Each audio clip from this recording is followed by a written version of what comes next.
Good morning friends, welcome to our YouTube channel.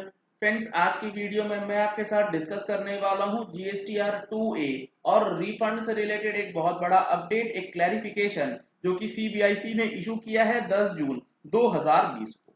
किस matter को लेकर के इसमें डिस्कस हुआ है और किस तरीके से अब आगे चीजें जो हैं वो होने वाली है, वो सारी चीजें आज हम लोग डिस्कस करेंगे। किस तरीके से अब आपको जीएसटीआर 2A का जो है वो रिफंड दिया जाना है, किस तरीके से वो मैचिंग होगी, उन सारे विषयों के बारे में इस क्लैरिफिकेशन में बताया गया है।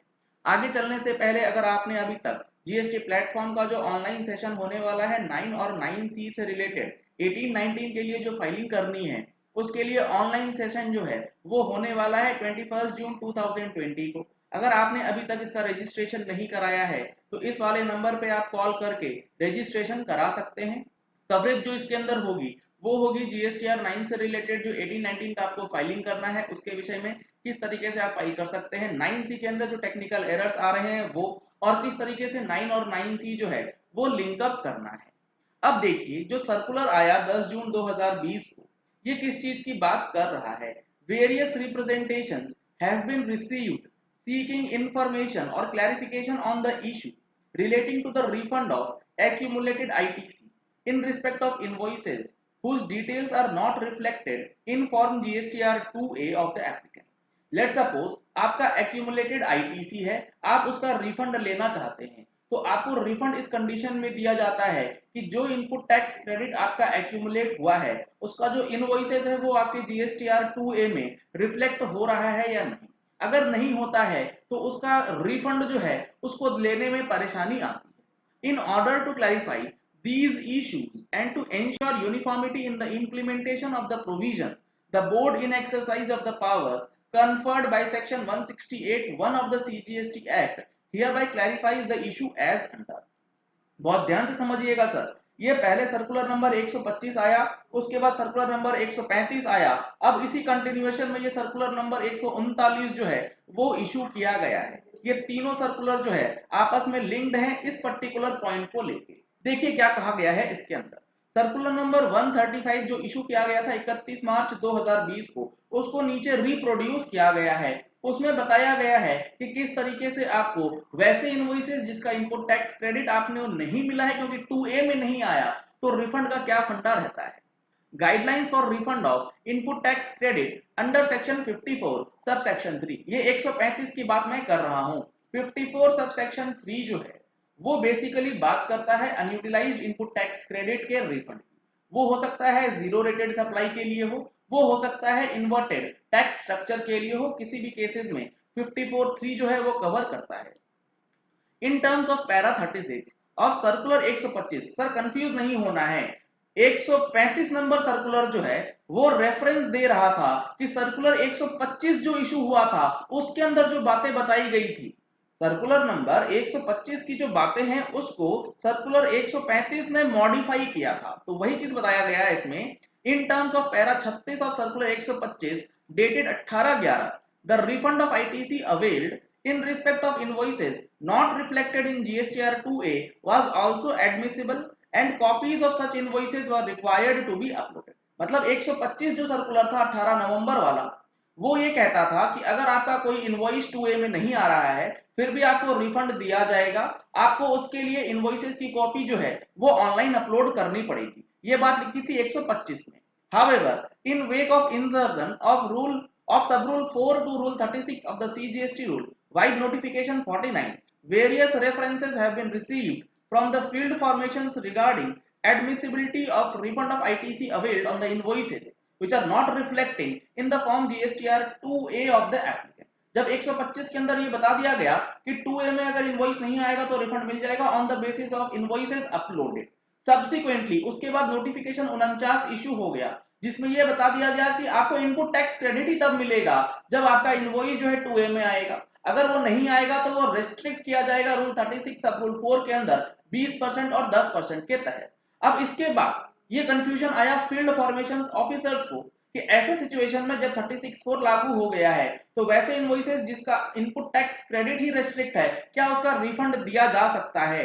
तो इस कंफ्यूजन को दूर करने के लिए सर्कुलर 135 इशू किया गया। अब सर्कुलर 135 में इन्होंने बोला है the matter has been examined and it has been decided that the refund of accumulated ITC shall be restricted to the ITC as per those invoices, the details of which are uploaded by the supplier in form GSTR1 and are reflected in GSTR2A of the applicant. Sir ये 135 की बातें अब हो रही हैं कि 125 जो था उसके अंदर जो खामियां थी उसको दूर कर रहे हैं अब 135 में, कि वैसे इनवॉइसेस जो कि ऑनलाइन अपलोड नहीं हुए उसका आईटीसी आपको नहीं मिलेगा एज पर रूल 36(4). जब आईटीसी नहीं मिलेगा तो आपको रिफंड भी रेस्ट्रिक्ट किया जाएगा in the same manner. Accordingly para 36 of circular 125 dated 18/11 stands modified to that extent, यानी कि 125 का जो सर्कुलर था उसको चेंज कर दिया गया कि 36(4) के हिसाब से ही आपको रिफंड भी दिया जाएगा और जो अपलोडेड नहीं है उसका रिफंड आपको नहीं मिलेगा। वो ऑनलाइन अपलोडिंग वाला कॉन्सेप्ट जो है वो 135 जो है वो खत्म करता है। अब देखिए सर, जब 135 आया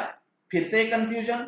अब रूल 36(4) जो है वो लागू होता है टैक्स इनवॉइस या डेबिट नोट्स के ऊपर। अगर आपने कोई इनपुट टैक्स क्रेडिट लिया है किसी रिवर्स चार्ज के इनवॉइस का, किसी इनपुट टैक्स किसी आईएसडी के इनवॉइस का, तो इन सारे विषयों को लेकर के 36(4) तो बिल्कुल क्लियर है। उसके लिए क्लैरिफिकेशन भी आया था कि इसके लिए अंदर आपको लिमिटेशन 36(4) वाली लगाने की जरूरत नहीं है। अगर आपका कोई इंपोर्ट ऑफ गुड्स का आरसीएम का क्रेडिट है तो उसका रिफंड आपको मिलेगा ही, आरसीएम का क्रेडिट है तो उसका रिफंड भी आपको मिलेगा, क्योंकि वो 2A में तो आएगा नहीं। जब 2A में आएगा ही नहीं तो 10% 20% की चेकिंग क्यों करनी है। लेकिन सर्कुलर 135 ने इस चीज को बताया ही नहीं, गवर्नमेंट को बाद में याद आया। तो सर अब यहाँ पर सर्कुलर 135 को अमेंड किया गया है। अब सर्कुलर 135 जो अमेंडेड है वो क्या कहता है, अब वो कहता है representation.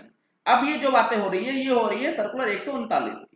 Representations have been received that in some cases refund sanctioning authorities have rejected the refund of accumulated ITC in respect of ITC availed on imports, ISD invoices, RCM etc.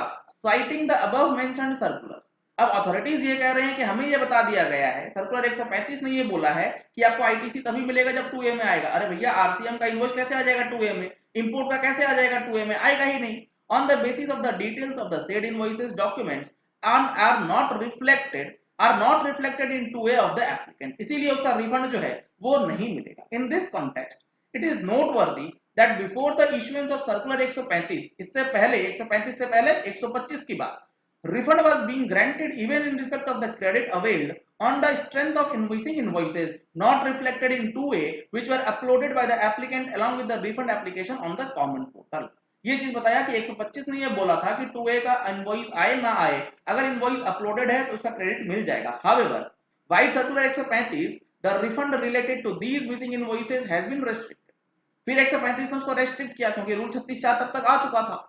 Now the refund of accumulated ITC shall be restricted to the ITC available on those invoices the details of which are uploaded by the supplier in 1 and are reflected in 2A of the applicant। इसीलिए वहां पर 2A और 1 तक जो है वो restriction दिया गया। The aforesaid circular does not in any way impact the refund of ITC availed on the invoices or documents relating to the imports, ISD invoices and the inward supplies liable to reverse charge etc. It is hereby clarified that the treatment of refund of such ITC relating to imports, ISD invoices in the inward supplies liable to reverse charge will continue to be same as it was before the issuance of circular 135। मतलब अगर आपको ISD invoice का credit का refund लेना है, RCM के invoice का credit लेना है, या फिर आपको कुछ ऐसी इनवॉइस का क्रेडिट लेना है जो कि आपका इंपोर्ट से रिलेटेड है, तो 125 को फॉलो कीजिए, वो इनवॉइसेस ऑनलाइन अपलोड कर दीजिए, 2A में आए या ना आए आपको रिफंड जो है वो दिया जाएगा in case of accumulated ITC as per section 54 subsection. तो ये बहुत ही इंपॉर्टेंट सर्कुलर है क्योंकि जो पिछला सर्कुलर आया उसमें क्लैरिटी नहीं थी कि इन इनवॉइसेस का क्या करना है। आगे और भी अभी रिफंड के सर्कुलर्स आने हैं। सर अगर आपने हमारा रिफंड का ऑनलाइन सेशन देखा हो, मैंने उसके अंदर काफी सारे पॉइंट्स आपको बताए थे कि कौन कौन से ऐसे इश्यूज हैं जो सर्कुलर 135 के अंदर हाईली डिस्प्यूटेड है। चलिए इस वीडियो को यही एंड करते हैं। आशा करते हैं कि आपको ये वीडियो पसंद आया होगा। अगर आपको ये वीडियो पसंद आया तो इस वीडियो को लाइक और शेयर करना मत भूलिएगा ताकि मैक्सिमम लोगों तक ये इंफॉर्मेशन पहुंच सके कि जीएसटी के अंदर जो रिफंड है वो 2A के बेसिस पे कब मिलेगा और कब नहीं मिलेगा। अगर आपने हमारे चैनल पे फर्स्ट टाइम ट्यून इन किया है तो चैनल को सब्सक्राइब करने के लिए नीचे दिए गए रेड कलर के सब्सक्राइब बटन को प्रेस कीजिए, साथ में जो बेल आइकन है उसे भी प्रेस कर लीजिएगा ताकि वीडियोस की नोटिफिकेशन आप तक रेगुलरली पहुंचती रहे। Thank you and have a nice day.